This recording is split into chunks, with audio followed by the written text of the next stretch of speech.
Welcome to the summer edition of the Sprint to Success with Design Thinking podcast. How do you navigate change? It's a question we think about often, and one that today's world expects us to be comfortable with. The challenge, however, is where do you begin, and how do you develop the mindset and skill set to be successful? Welcome, everyone, to the Sprint to Success with Design Thinking podcast. I'm your host, Saba Kidwai.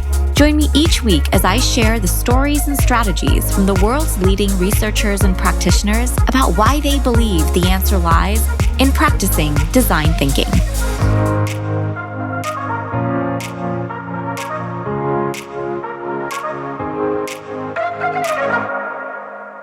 So I think a lot of times when we talk about design thinking, the emphasis is always on the process, right? The making, the iterating. And we oftentimes even jump over the empathy part, or the empathy part is just this really quick exercise map. And then we get to the making and the iterating, because our brains are kind of wired towards problem solution. And there's so much that happens in between those two things that we often skip over them. But the one thing that's often neglected with design thinking are the mindsets, right? So one of the biggest benefits of engaging in that work is yes, it's a great process, but the mindsets that you develop through engaging in that process are so not talked about enough. And so things especially creative confidence. And this is where we actually did, I did a lot of surveys around this in terms of how the learning experience designers felt like their students were building competency towards the mindsets. We did skills and then we did mindsets separately. And the numbers are outstanding. So some of the design thinking mindsets that you gain, obviously empathy, right? Being able to develop empathy for others and yourself, creative confidence, your confidence in your ability to turn an idea into action, to believe that, yes, I have the power, to be able to actually do something. Optimism, comfort with ambiguity, making, iterating, learning from failure, right? That's the one we hear so much, but design thinking constantly, because it's these small experiments, it's trial and error until we get it right. And then even at some point as we get it right, things are changing, right? Thomas Friedman actually has a really good example for this. He says it's not that we can't have stability in today's world, but he says stability looks different. He says today we have dynamic stability, which he makes this analogy of it's like riding a bike. If you try to stay still on a bike, you wobble and it's way hard. But if you're riding slowly, it's smooth, right? As you're riding that bike. And so he says that's what stability looks like today. We're constantly moving. And that's what design thinking is. And that's the mindset it helps you adopt. We're constantly moving and iterating. We're living in this design cycle of how we approach things. And that's how we get deeper and better at what we do. So I think the design thinking process, it's one of the most overlooked things about it, is it's not just a process for finding and solving problems, but it's a process for developing that growth mindset. I love that.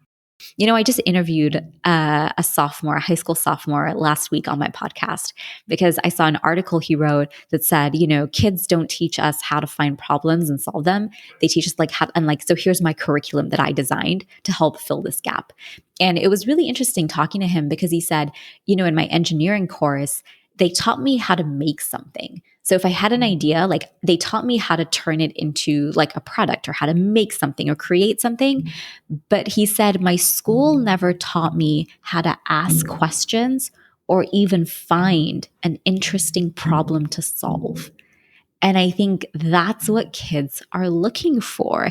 And so again, it goes back to that idea, right? A lot of times, even if you're thinking about design thinking, we focus so much on that making and that iterating, let's get a 3D printer, let's make this makey, or whatever the newest gadget is.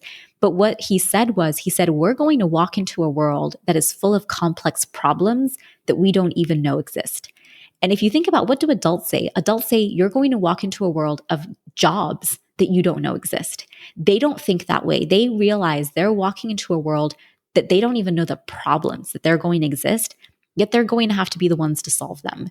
And they recognize that, and they want the skill set to ask the right questions, to do the research, to do that critical thinking, to be sure they're finding the right problems to even be working on, versus just making something because, great, look, I made this robotic thing or whatever it is, because those things will probably be irrelevant, right? By the time that they're a little bit older, things are changing so quickly that the only real skill set you can give people is a really strong understanding of your own strengths, your own skills, that self-awareness, and how to keep riding that bike and being successful in the development of those skills.